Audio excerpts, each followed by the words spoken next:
Before my out-of-body experiences, I used to believe. I used to believe in God. I used to believe in the soul. I used to believe there was an afterlife. But after I started having OBEs, I didn't believe anymore. I knew. Hi, Soul Family. Welcome to another episode of Soul Traveler 77. I'm your host, Corey Brandon. In this video, I want to talk to you about the difference between knowing and believing, as well as knowing how to allow your soul to lead you once you know what is going on the other side. In this video, I want to talk to you about the difference between believing and knowing. And I also want to get into allowing your soul to lead and guide your life. It's really about trusting your soul and allowing it to lead even when your mind doesn't have a clue which direction you're going. So sit back, enjoy the video. So in this video, we're going to talk about the difference between believing and knowing, and how that when you cross that line, nothing will be the same again.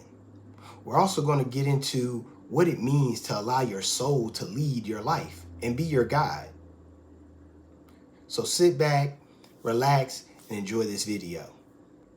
So like I said in the beginning, I used to believe in stuff. I haven't really gotten much into my background in my own videos. I know I've talked about it in videos where I've been interviewed by other people, but I come from a heavy religious background. So I'm talking about holiness church, Christianity, the deepest depths of holiness churches, where you don't have much freedom. It's basically God's way or you go to hell. And I was knee deep in this religion, into this actual denomination of Christianity. I missed a lot of things growing up because the religion said be separate from the world. So meaning if my friends were going to a concert, I couldn't go because I wasn't supposed to be part of the world. Or my friends went trick-or-treating, I couldn't go as a child because that was part of the world. So again, that kind of shaped my belief systems growing up, and it was a lot of fear involved. So in the religion, you're taught to fear God or fear hell. And so it's a lot of pent up fear involved in the religion I grew up in. And that's just what it was. And that kind of shaped my belief systems as I started to grow older. So I definitely always believed there was a God.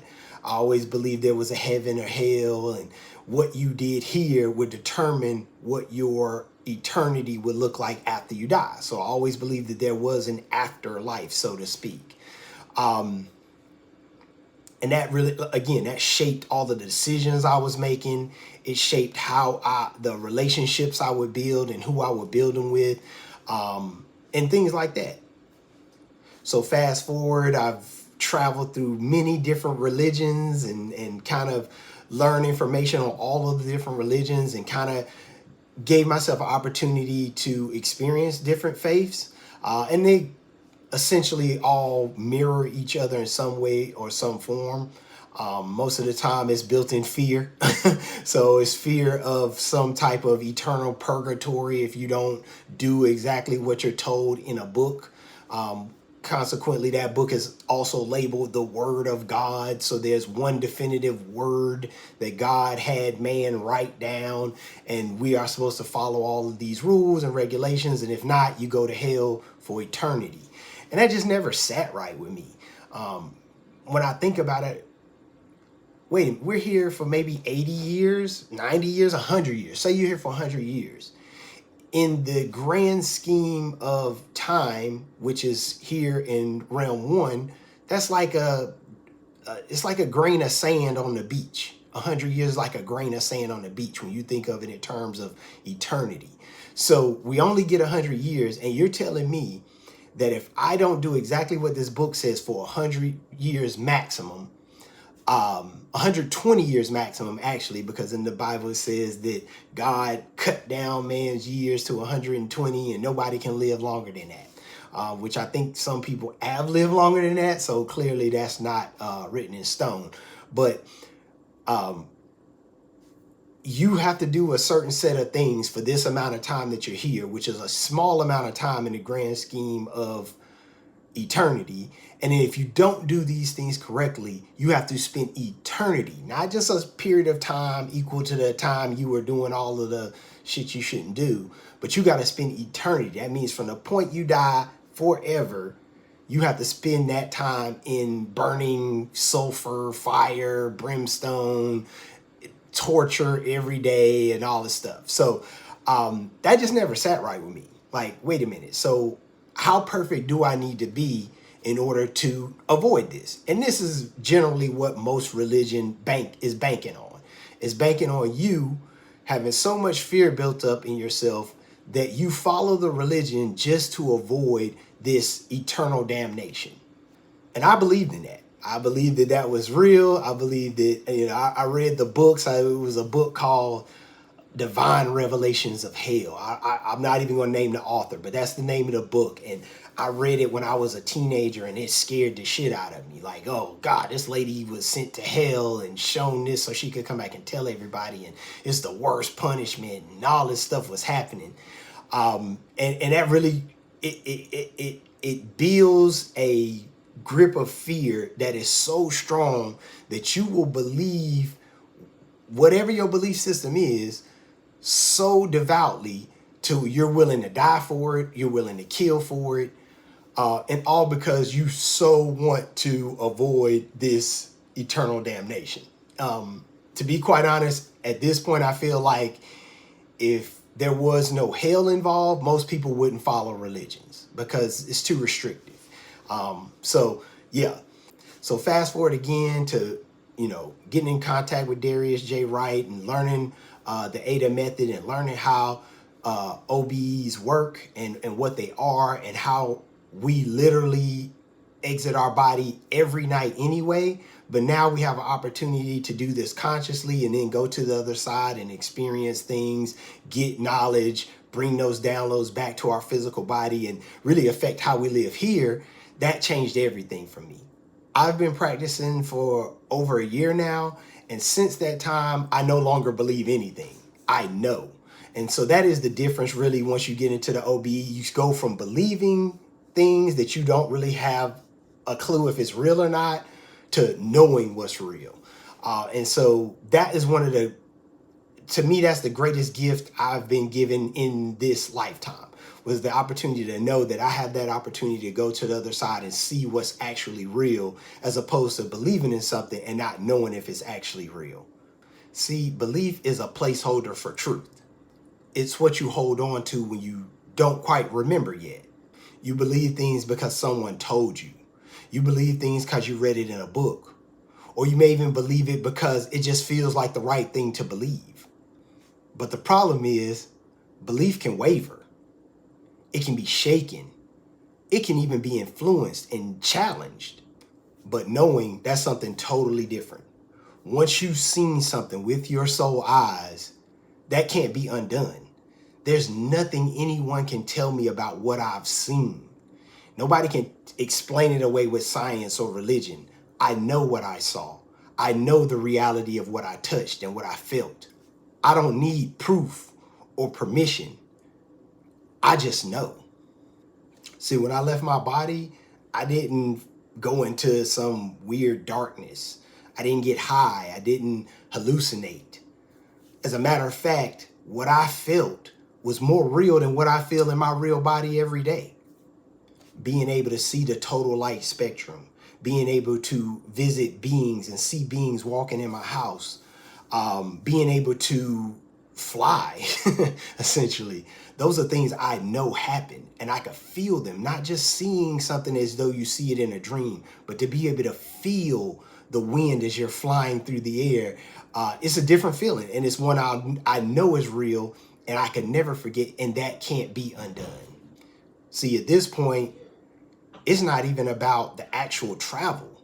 It's about what I found out and what I remembered from the travel. And that was, simply put, I exist beyond this physical body. I am more than this body. What you see here is just the physical representation that I chose to come into as a soul. as an eternal being, as a God. I also knew that there were guides and other souls that were helping me through this process while I'm here. I know that there are beings that are giving me guidance, giving me downloads, showing me things that I was not even aware of previous to doing my out-of-body experiences. Every time I would leave my body, I would come back and the world would be a little, just that much more different. It would be that much more change for me because now I'm starting to remember who I really am. The news didn't shake me anymore. Religion, it doesn't confuse me anymore. Fear doesn't grip me anymore. I have no fears of anything. The worst thing that could happen to me is I could die. And that's not even the worst thing that could happen to me because that's simply going back home. So now that I know that, I can live fearless without any control.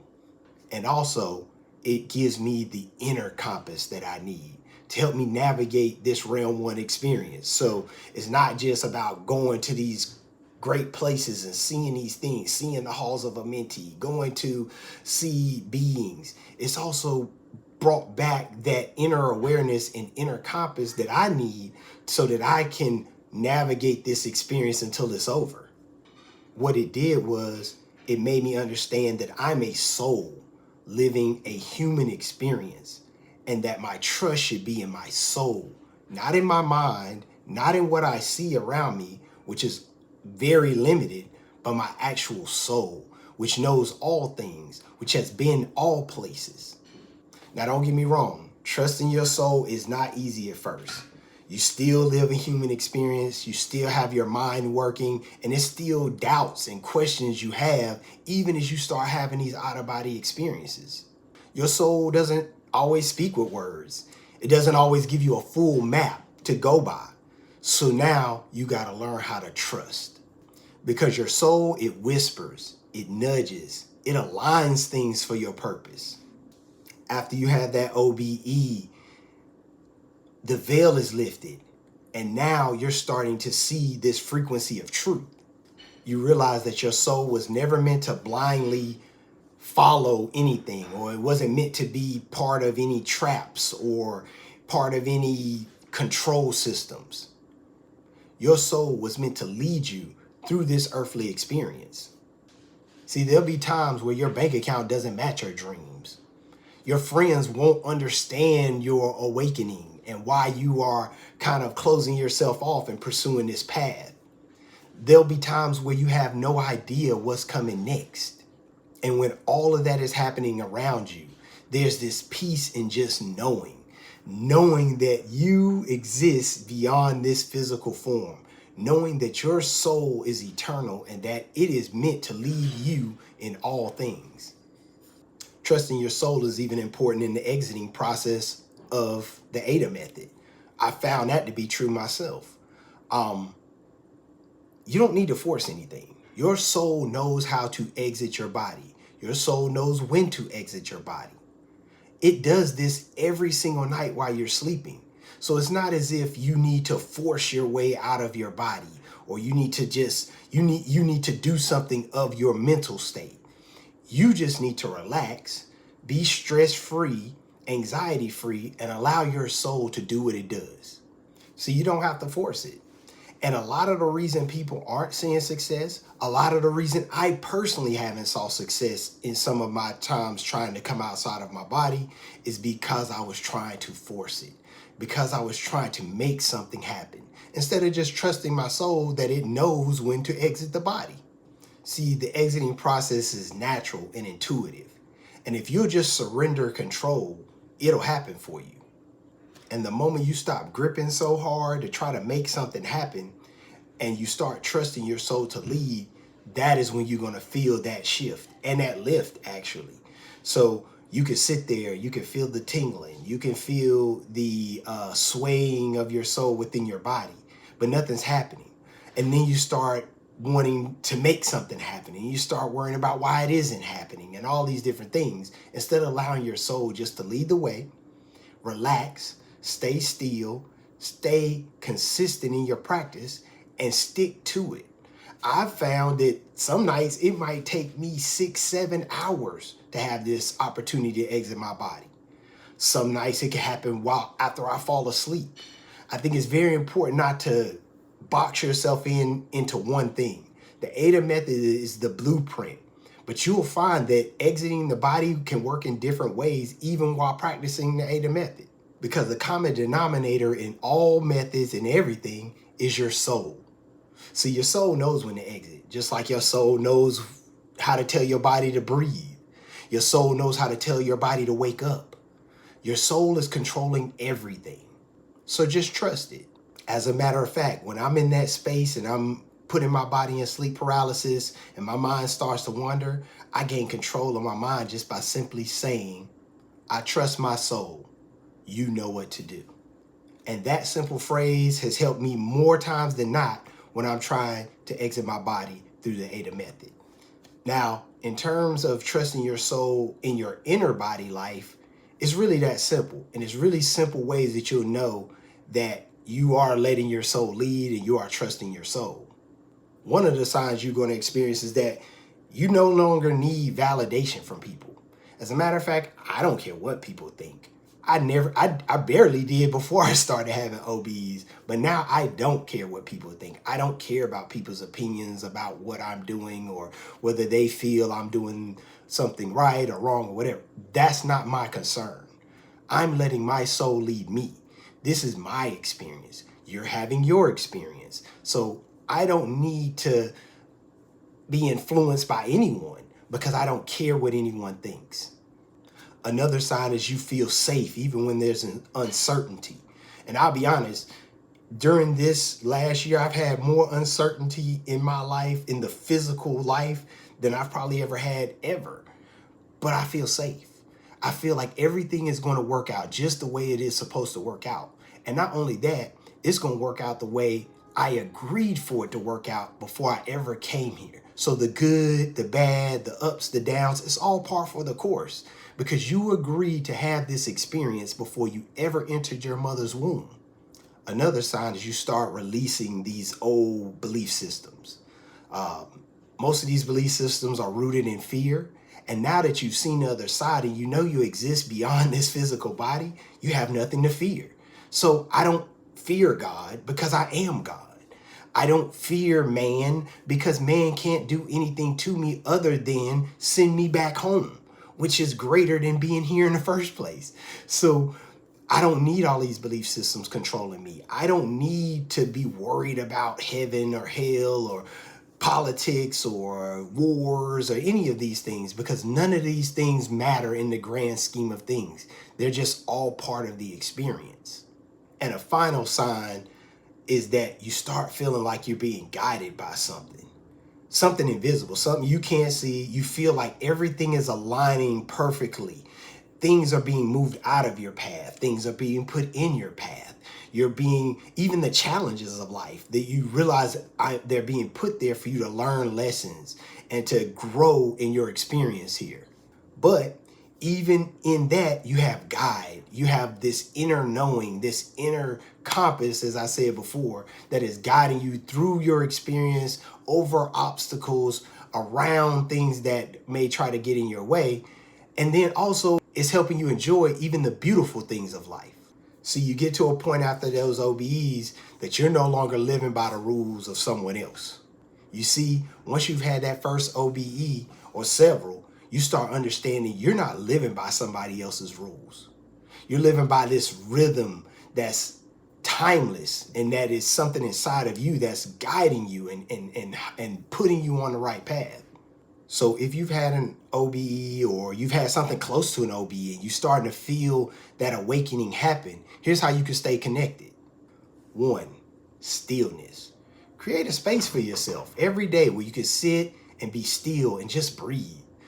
Let loose some of the anxiety of life and the fears of life just by sitting for a moment and sitting by yourself in total quiet and just breathe.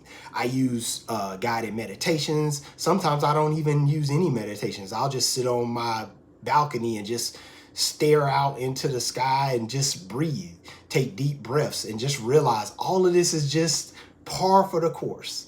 All of this is just a template in the entire construct. So again, knowing that this is just one realm of 13, it gives you this knowing. And so you know, like, hey, this stuff is, again, just par for the course. So I start to stress less, have less anxiety, and I still have it because I'm still human, but now I know how to help lessen it and stay connected to my soul, which is actually guiding me through the whole experience. Discernment is another way to stay connected.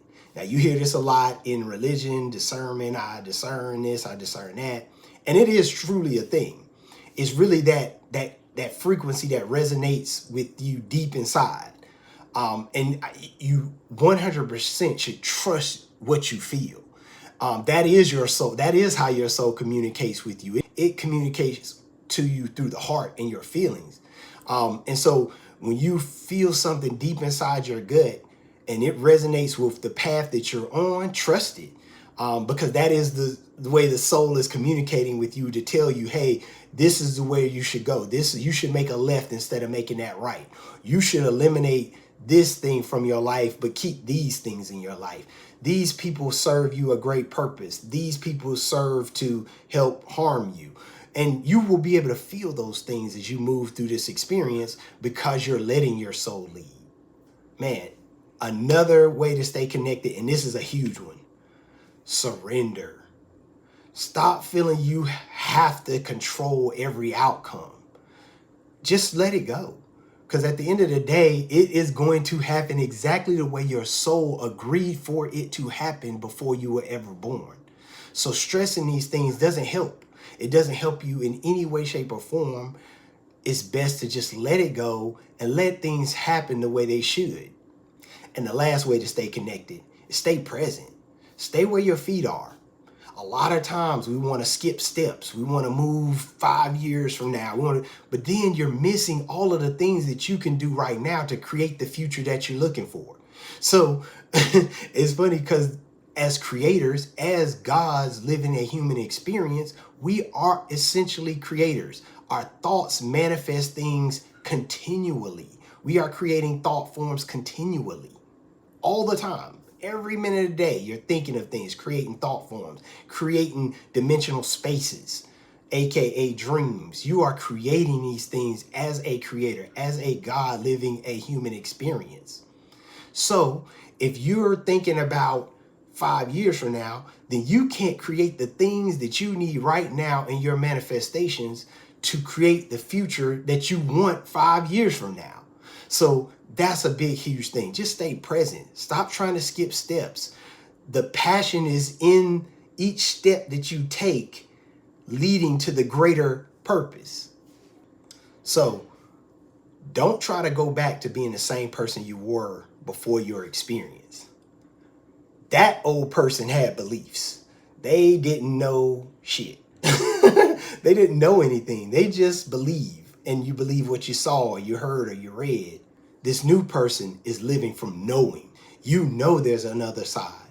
You know that you exist beyond these physical bodies. So you can live your life knowing that. And that changes how you live this experience while you're here. See, there's a reason your soul gave you the experience it did.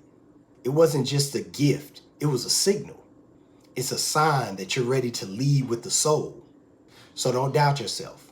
Don't shrink back into belief because that's what's comfortable. You didn't just learn something like you would in reading a book or listening to a lecture. You remembered. And now that you know, let it guide you. Let it guide your relationships. Let it guide your choices. Let it guide your next step, even when your mind doesn't have a clear plan. Trust your soul. Trust what you saw. Trust what you felt. And walk forward, not as somebody who believes, but walk forward as somebody who remembers. If this resonated with you, drop a comment below. Tell me about your out-of-body experiences. Tell me about when you recognize that you shifted from believing to knowing. I love hearing these things from you guys. And if you're walking that soul-led path, hit that subscribe button. You're not alone in this. You are part of the great awakening and the great remembering happening all around us. Again, thank you for listening. Peace and blessings.